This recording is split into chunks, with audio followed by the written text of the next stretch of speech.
In the summer of 1992, Angel Ormston was 17 years old. She lived in the middle-class suburb of Mentor in Lake County, Ohio, where she had been born and nurtured. She attended the neighborhood Mentor High School, just as many other teenagers in Mentor. Known for her beautiful smile and golden blonde hair, Angel was a friendly and outgoing young woman. Her friends described her as a friendly person who enjoyed hanging out with her friends and driving around town while playing music. She was free to move around town anytime she wanted because she had a car of her own.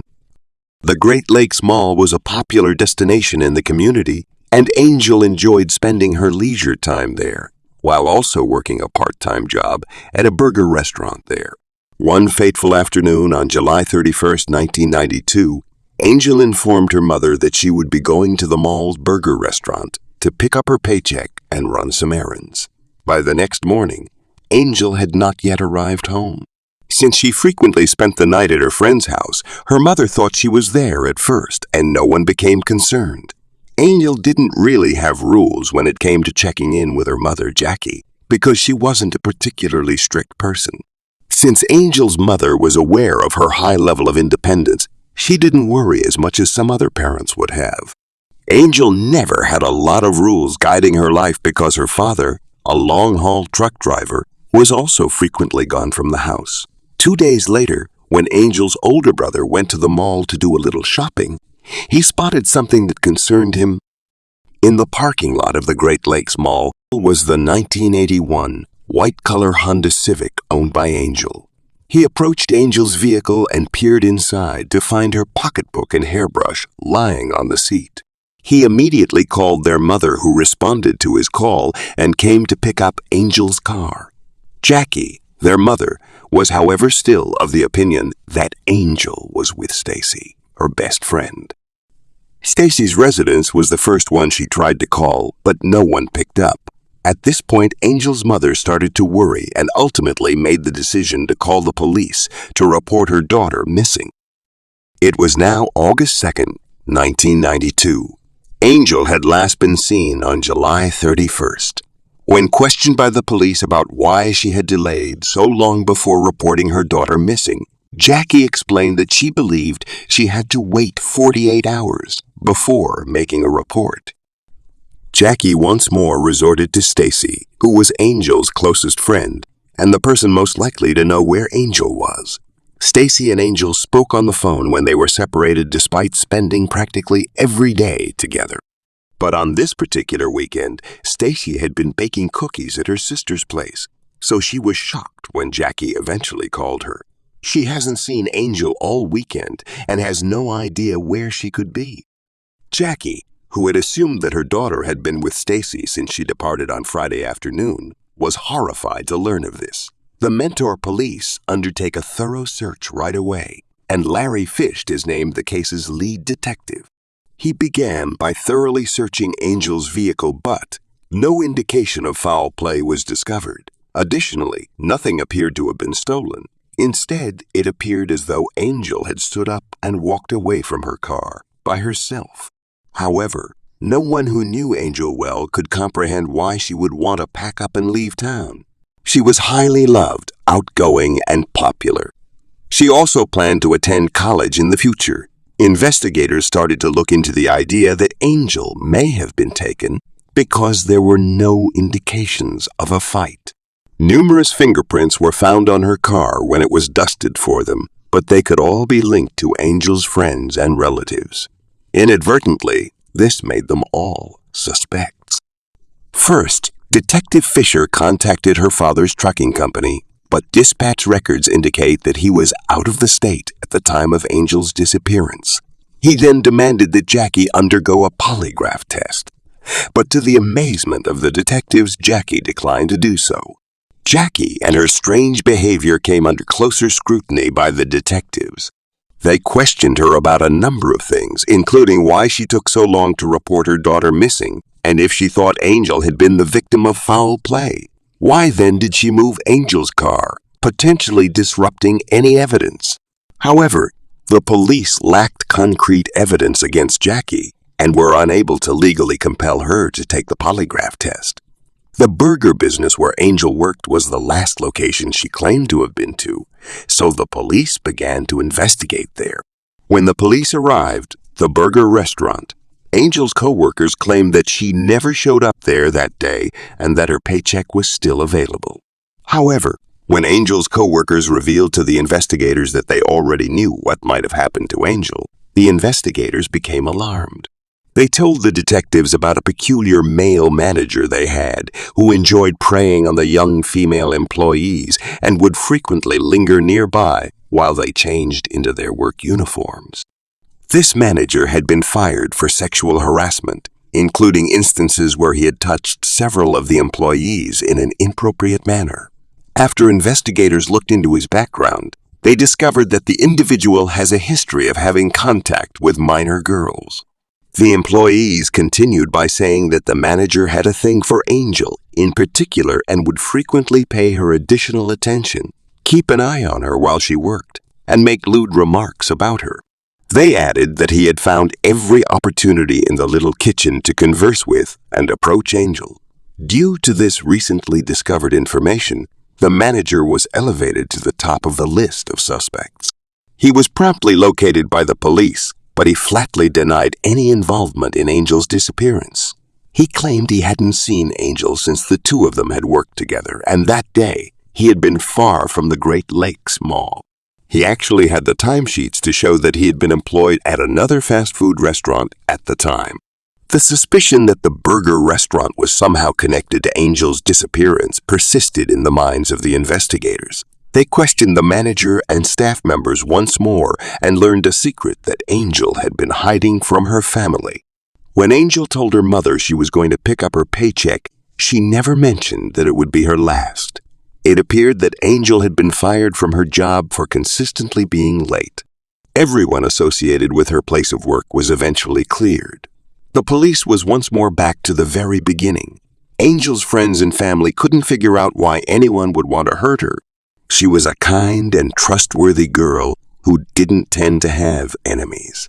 Investigators had a tendency to think that her trusting character may have allowed someone to take advantage of her, and that she may have left with someone who intended to harm her.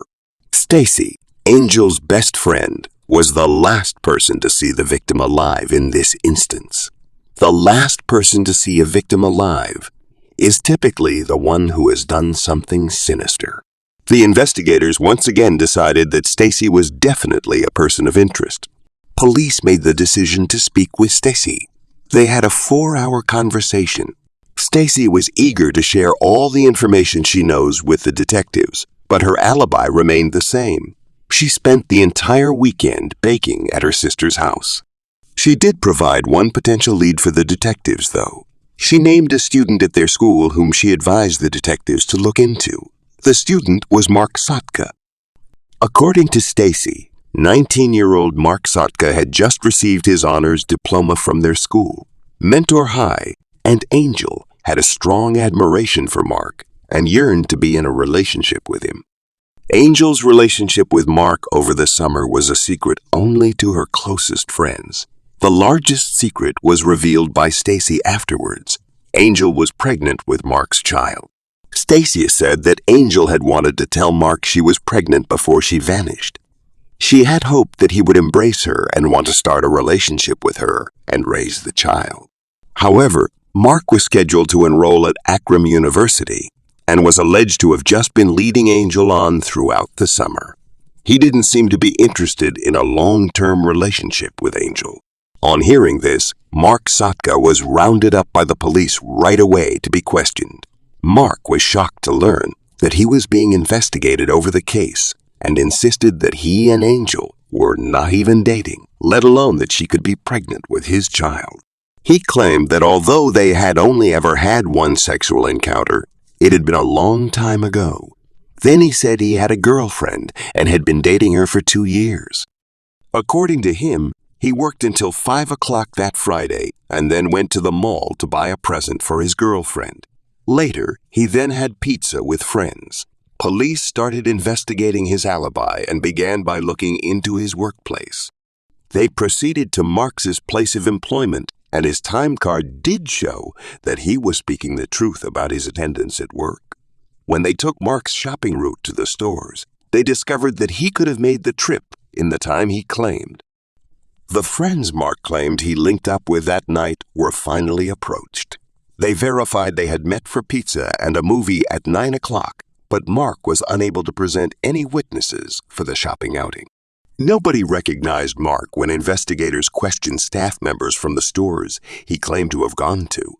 This made the investigators question Mark's account of this time period. Due to this gap in his evening, the detectives asked Mark to take a polygraph examination. He agreed and did really well on the test, proving that he wasn't giving false information in his responses.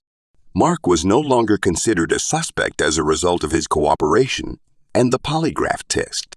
The police then reverted to the original assumption that Angel either fled town or was kidnapped from her car by a different offender. They suspected Angel may have fled to have her pregnancy alone, since she knew her mother would not approve of an abortion. Once more, there were no leads for the police to pursue until a few weeks later, when a prisoner at the Lake County Detention Center provided a tip.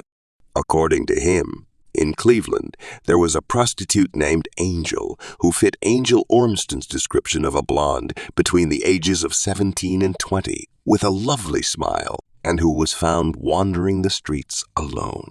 The description was a perfect fit for Angel. The prisoner claimed to have seen Angel moments before his arrest.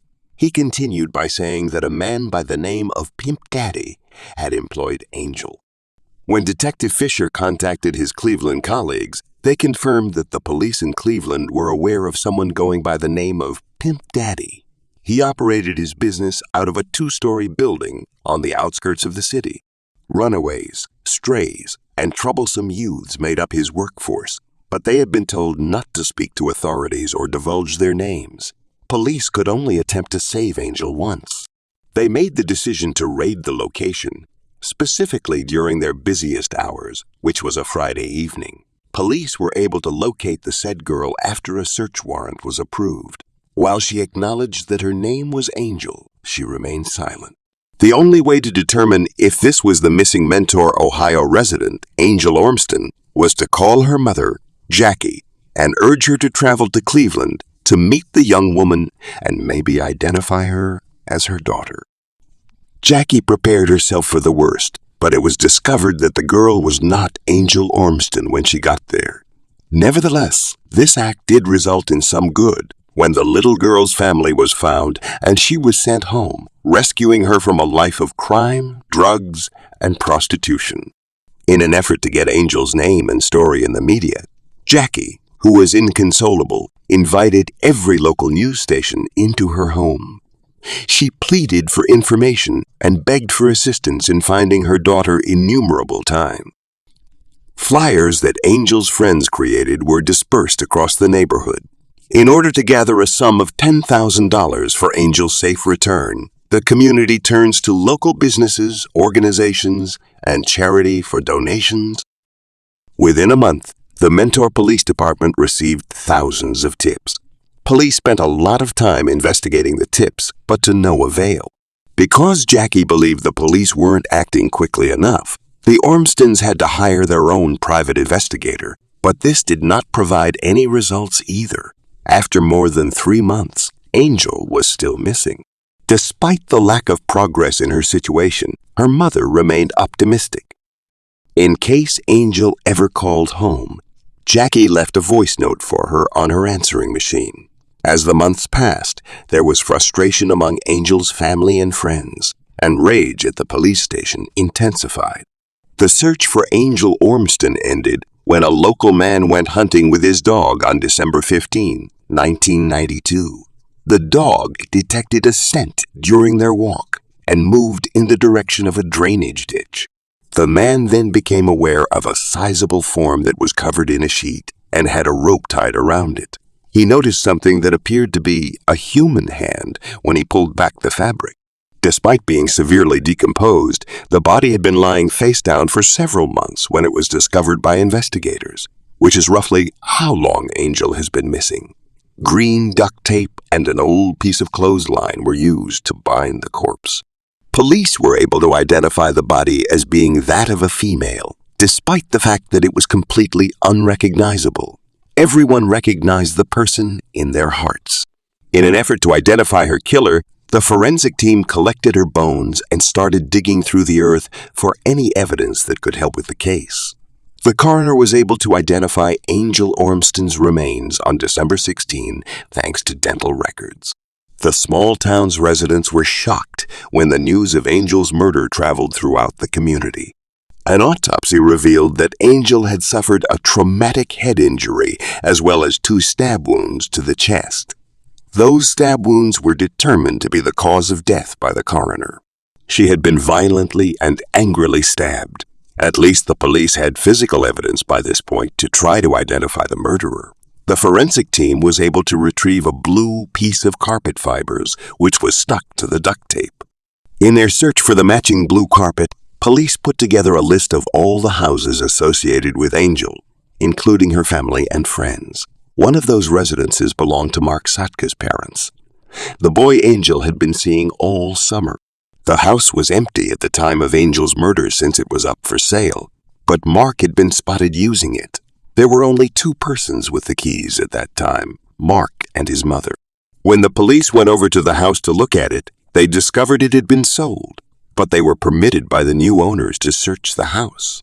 The owners have entirely renovated the house, with the exception of 2 rooms and the basement.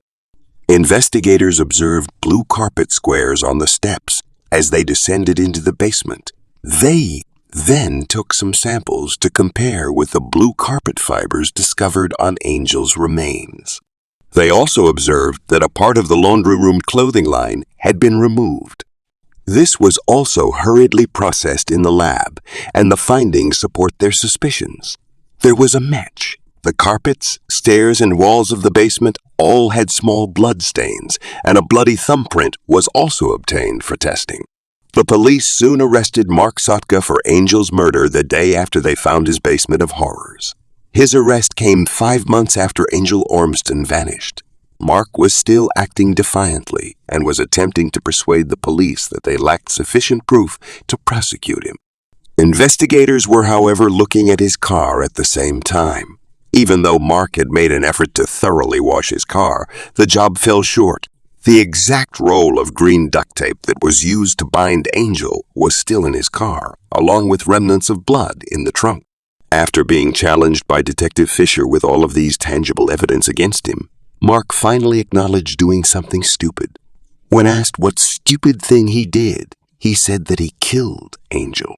He claimed that he brought Angel to the house with the purpose of having intercourse with her, but that he became angry when she revealed that she was pregnant and that he was the father. When Angel refused to get the abortion he insisted she have, he got angry and knocked her to the ground by his repeated punches. He hurried up the stairs and raced to the garage to retrieve a knife and stabbed her twice. Detectives questioned if Angel was alive or dead before he stabbed her. He responded that she was alive since he could see her breathing. Mark then dragged her up the stairs after wrapping her body and tying a laundry line around her legs. She was placed in his car and he drove to the woods to discard her body there. He went back home to clean up before going to dinner with his friends. The entire time that Mark had been eating pepperoni pizza and having fun with his friends, Angel's body had been lying in a shallow grave. After Mark's interview and confessions, he was accused of killing Angel. The news was quite gratifying to Angel's loved ones. Mark guided authorities to the roadside spot where he threw Angel's car keys before leading them to a remote location where he discarded the knife, which was never found. Mark had a very clear reason for killing Angel. In Mark's eyes, Angel represented a step in the wrong path. Despite the fact that he had no affections for Angel, he would have to provide for her and their child. In February 1993, Mark entered a guilty plea to aggravated murder and kidnapping so that he could avoid a death penalty. Earlier in the investigation, he was able to pass the polygraph due to his lack of conscience, and he has since displayed no regret